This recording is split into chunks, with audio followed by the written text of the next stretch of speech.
We're social animals. The vast majority of us need the company of others in order to function and feel fulfilled. That's why nearly everything that we do is built on a social framework. We play in groups. Nearly all our games and sports require multiple people being involved. We work in groups. Nearly all of our jobs are performed as a member of a team or a group. We learn in groups. From grade school to graduate school, we are educated together in class and in classes. My name is Ronika Jacobs, and you found my podcast, Strive for More, Your Best Life Now. While there are hundreds of thousands of podcasts out there, you've taken the time to listen to this one. So I want to say thank you. And without further delay, let's get to it. Let's strive for more.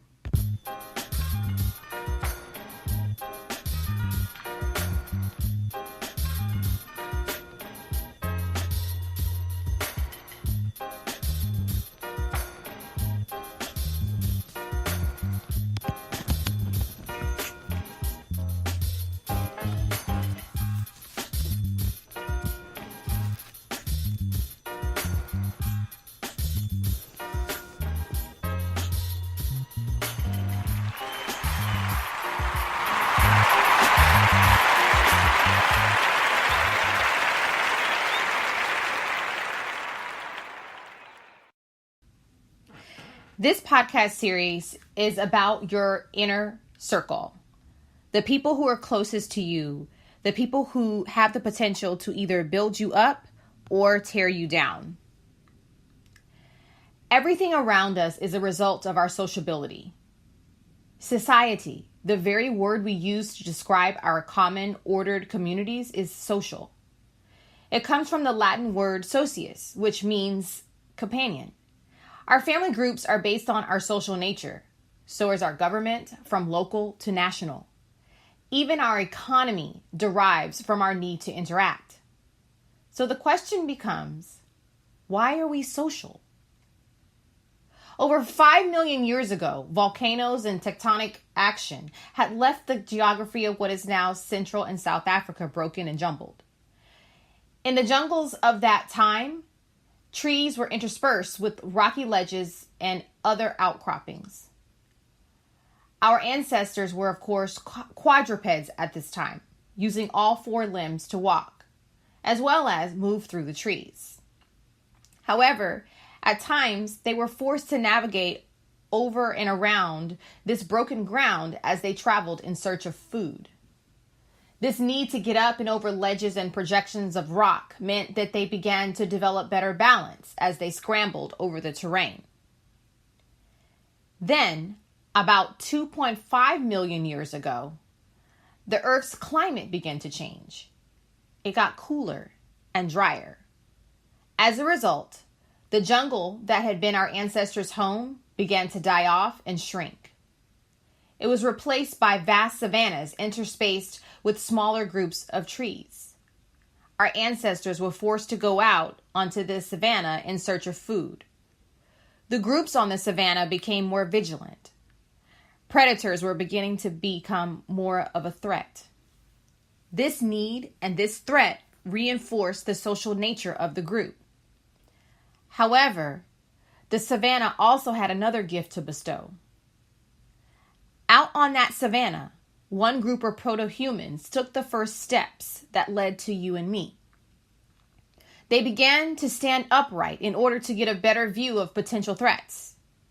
This in turn led to walking and a binocular stereoscopic vision. Both of these required a bigger brain, so their brain capacity began to grow. Increased cranial capacity brought about more changes, things like tools and the use of fire. These new changes also increased cranial capacity, which once again brought about even more changes, things like speech and abstract thought. In the end, here we are. We are the beneficiaries of millions of years of socialization, and we are still as social, if not more so. We are still members of groups. We have our immediate family, and around them are our closest friends.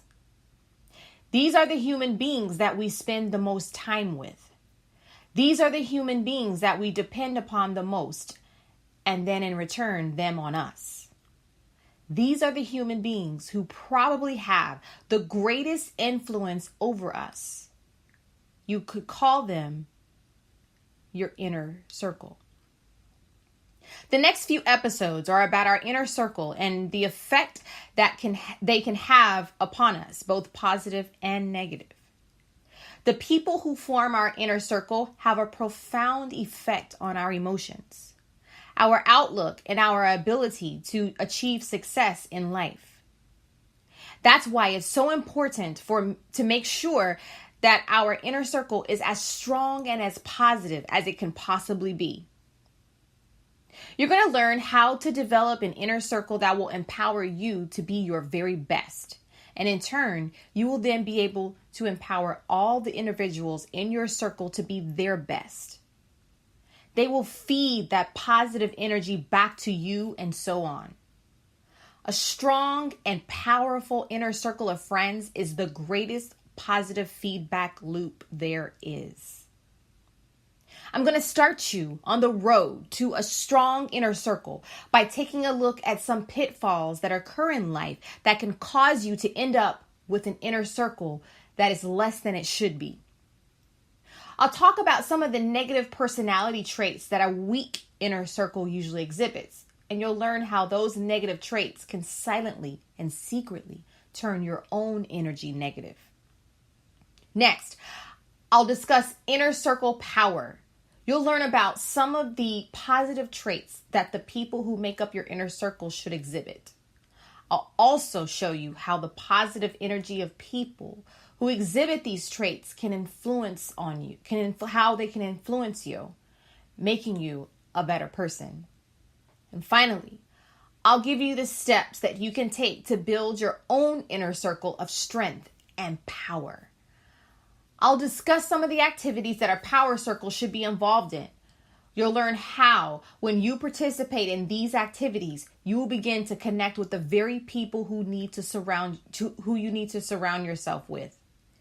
People who can become a part of your new and improved inner circle. There's no need to settle for less in life. There are positive steps that you can begin to take today to start getting what you want out of life.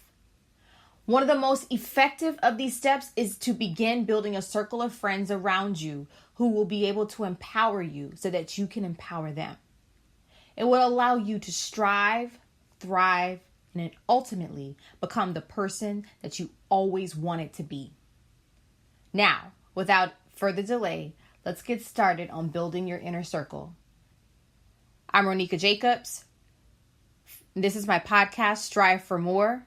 The best life now. I'll see you in the next episode.